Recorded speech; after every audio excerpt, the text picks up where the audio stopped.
I-5 corridor only. It was an HOV extension from Pico to County Line. That was initiated slightly prior to the full-blown PSR that TCA was doing. However, that was not submitted or started prior to the entire planning study that TCA had going on with the outreach efforts in South Orange County.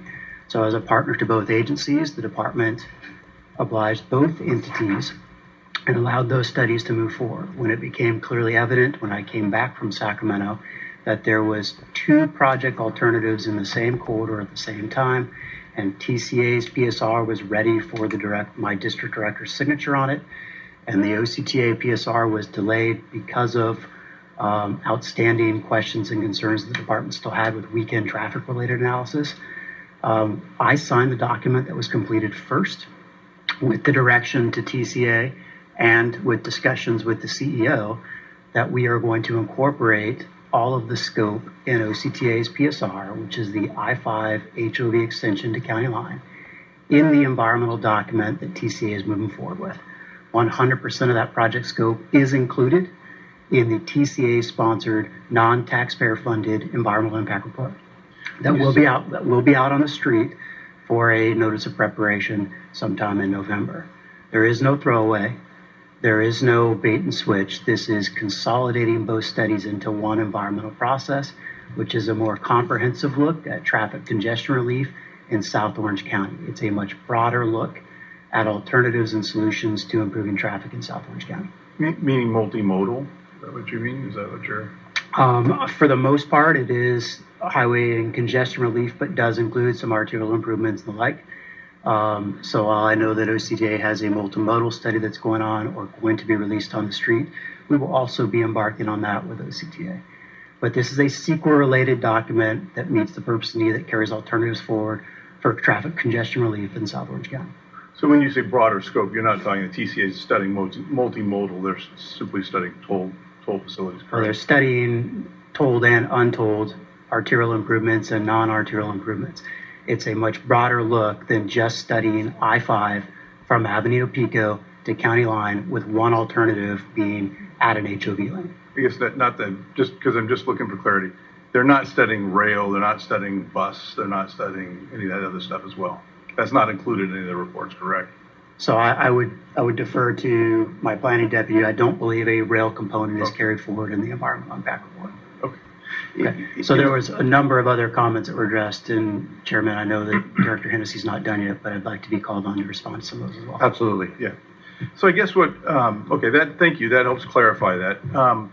I think, I guess, again, it seems like we're kind of stepping on each other. I guess, Kurt, when I came on this board, I went through my kind of induction, we learned that SCAG is the MPO, correct?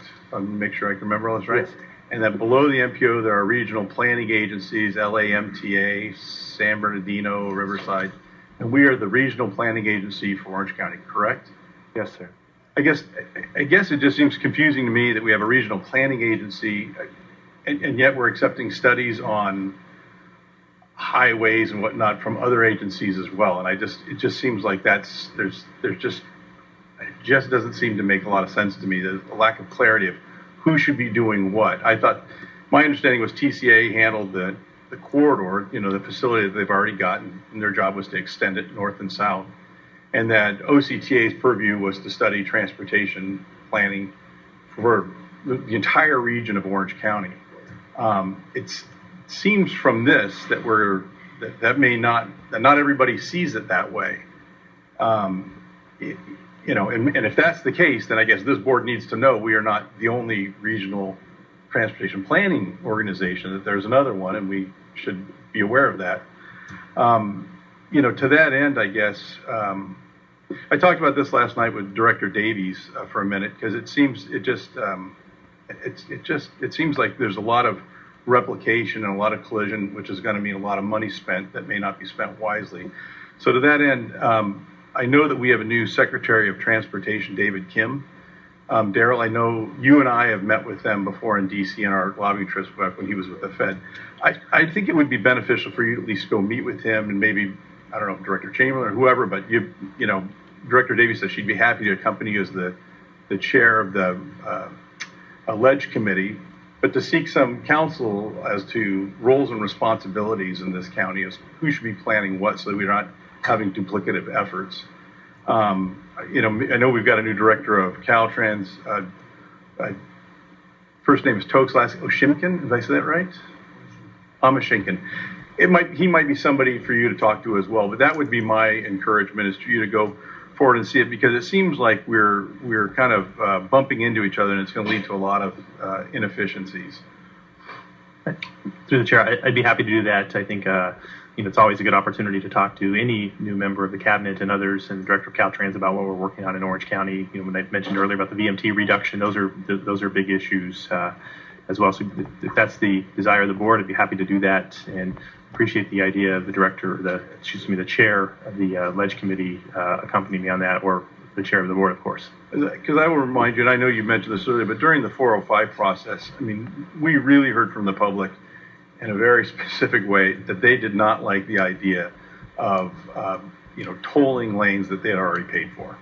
And I think that this will go over like a lead balloon if we, you know, produce these HOV lanes and somebody else comes along behind us and converts them to HOT lanes. And so anyway, I think could be really a big problem if we're not careful. While we're chatting for just a moment, just one note on the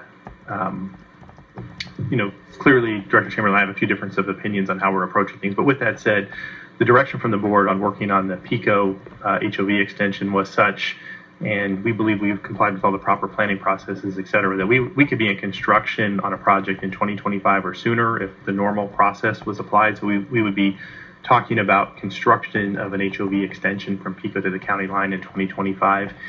And it doesn't always mean that the first thing you do is the best thing you do, but I would just note that the current study schedule as proposed by TCA and Caltrans for the environmental clearance goes through 2025. So what we had been on a path of is trying to get improvements to the public in a time frame that is pretty close to us from an infrastructure standpoint. And assuming that although that HOV thing is, as Ryan indicated, is directly embedded in that, that's a decision point that is 6 years from us today. And we've been prepared to bring forward a full funding plan to the board on how to fund all the way through construction an HOV extension from PICO to the county line.